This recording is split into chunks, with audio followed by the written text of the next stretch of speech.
Um, Actually, this is the argument that's there elaborated in the paper with reference to, I mean, the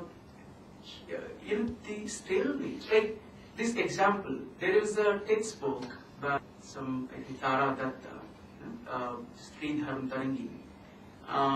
And when it was reviewed in the textbook committee, the textbook committee opined that this is a textbook which is perfectly in harmony with Hindu ideas.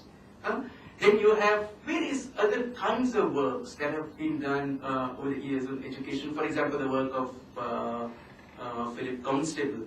Unfortunately, in this draft, which is quickly sent to Madhu, I even couldn't insert the footnote for Constable's work, sitting on the school veranda, ISHR.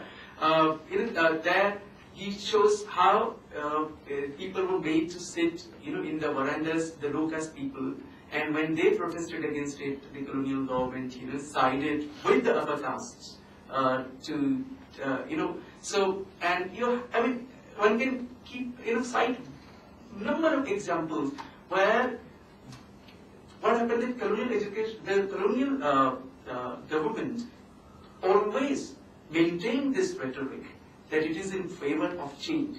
But actually, whenever the process of change appeared to the government leading to in disruption, it always sided with the with the orthodoxy rather than with the progressive.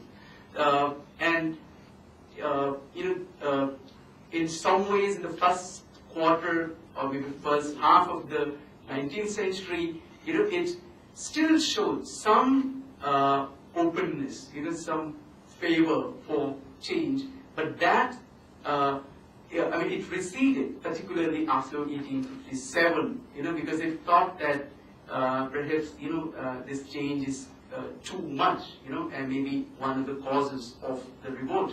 So it's an argument that has been elaborated by various historians. If you just want to look at this, then you can also look at the two edited volumes by Savitaji Bhattacharya, where the contested terrain as well as the education in the disprivileged, various cases in that volume will give you plenty of examples to prove this argument, and then the writings of Philip Constable.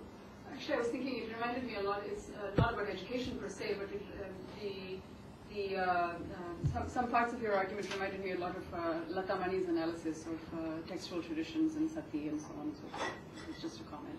Yeah, partly that, frankly. Though I think that we need to go a little beyond that argument. It's a very important argument, but actually we also need to understand that it was not that when people were referring back to texts, to ancient texts, that they were necessarily, interested in reviving what existed in past. But we should also remember that, in the kind of legal structures and traditions that existed in the colonial India, it was practically required for many of them, to take recourse to canonical arguments, to win the battles even for the progressives. And that the argument is also, needs to be also problematized because of the reason that, there is now evidence to show that Ram Mohan Rai's, initial writings, before he became, involved in English writing, earlier writings in Persian were also more radical and less, based on canonical scriptures.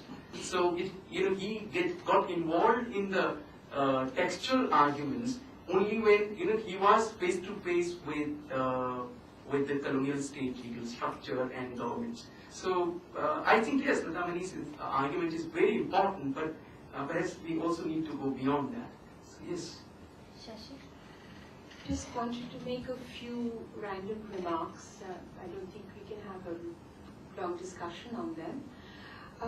Firstly, I think it's an extremely interesting paper, And the general phenomenon of the colonial state's imbrication in the elite of the society is something that is widespread, and that's, I would go along with that fully.